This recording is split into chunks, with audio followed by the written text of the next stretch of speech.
আরজিকর হোক বা এই প্রত্যন্ত গাঙ্গুড়িয়া অঞ্চলের এই এলাকা হোক, মমতা বন্দ্যোপাধ্যায়ের পুলিশের কোনো পরিবর্তন নেই।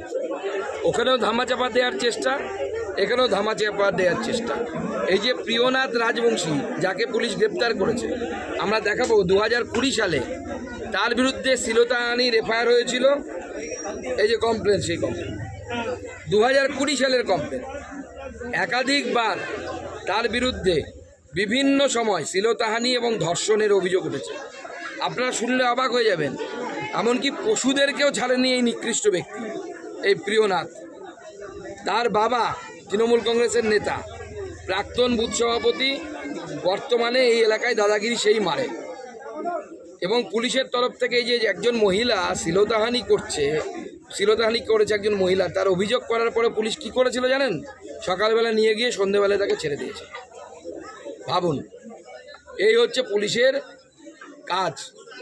এক্ষেত্রেও আমরা শুনে অবাক হচ্ছি। মেয়ের মা গ্রামের লোকেদেরকে ফোন করে জানিয়েছে, গ্রামবাসীদেরকে ফোন করে জানিয়েছেন যে তাকে পয়সার প্রলোভন দেওয়া হচ্ছে।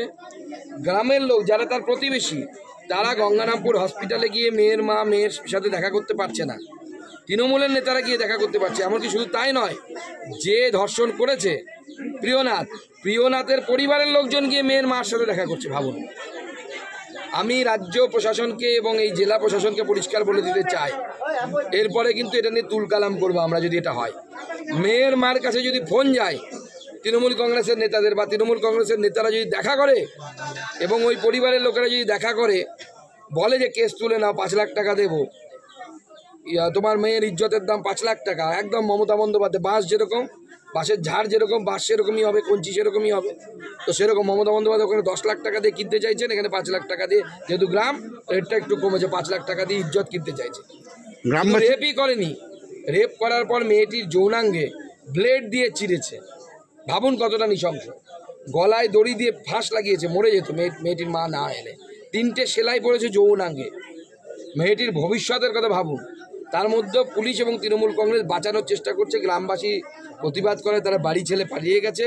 তবুও মাঝে মাঝে তার পরিবারের লোকজন, তৃণমূলের নেতা যেহেতু, সে সেখানে হুমকি দিচ্ছে যে আমাদের কেউ কিচ্ছু করতে পারবে না, আমরা ধর্ষণ করি আর যাই করি, আমরা তৃণমূল করি, আমাদেরকে বাঁচানো হবে। দাদা, নারী শিশু সুরক্ষা চেয়ারপারসন তুলিকা দাস এসেছিলেন এর মাঝখানে, কি বলবেন?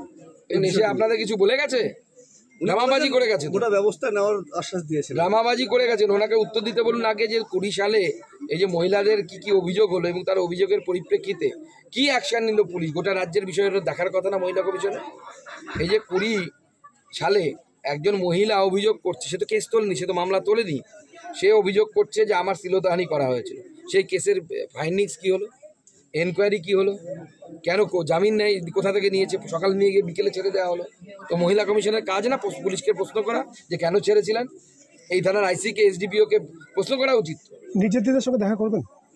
আমি এখন গঙ্গারামপুর হসপিটালে যাব, গিয়ে নির্যাতিতা এবং তার মায়ের সাথে কথা বলার চেষ্টা করব। যে অভিযোগ আপনি করলেন যে 5 লাখ টাকা রফা করার চেষ্টা করছে, এটা মানে কারা করছে? এই তৃণমূল কংগ্রেসের তরফ থেকে করা হচ্ছে। শুধু তাই নয়, গ্রামবাসীকে জিজ্ঞেস করুন, গ্রামবাসী বলবে। এখন তৃণমূলের তরফ থেকে জেলা প্রশাসনকে পাঠানো হচ্ছে। কে লক্ষ্মীর ভাণ্ডার পাইনি বলো, রাস্তা করে দেবো, জলের ব্যবস্থা করে দেবো। এই রাস্তা জল দিয়ে ইজ্জত কেনা যায়? তোমরা তৃণমূল কংগ্রেস থেকে রাস্তা আর জল করে দেবে, আর তারপরে প্রত্যেকটি বাড়ির মেয়েকে ধর্ষণ করবে তৃণমূল নেতারা।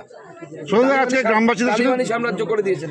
আজকে গ্রামবাসীদের সঙ্গে কথা হলো, গ্রামবাসীরা একটা আপনার কাছে দাবি জানালো। হ্যাঁ, এই যে দাবি জানালো, এই নিয়ে কি আপনাদের আন্দোলন চলতে থাকবে? গ্রামবাসীদের দাবি হচ্ছে যে নির্যাতন করেছে তার জন্য ফাঁসি হয়। আমরাও চাইছি তার জন্য ফাঁসি হয়, এবং একে যদি এবার ছাড়ে পুলিশের বিরুদ্ধে লাগাতার ভারতীয় জনতা পার্টি আন্দোলন করবে, লাগাতার আন্দোলন করবে।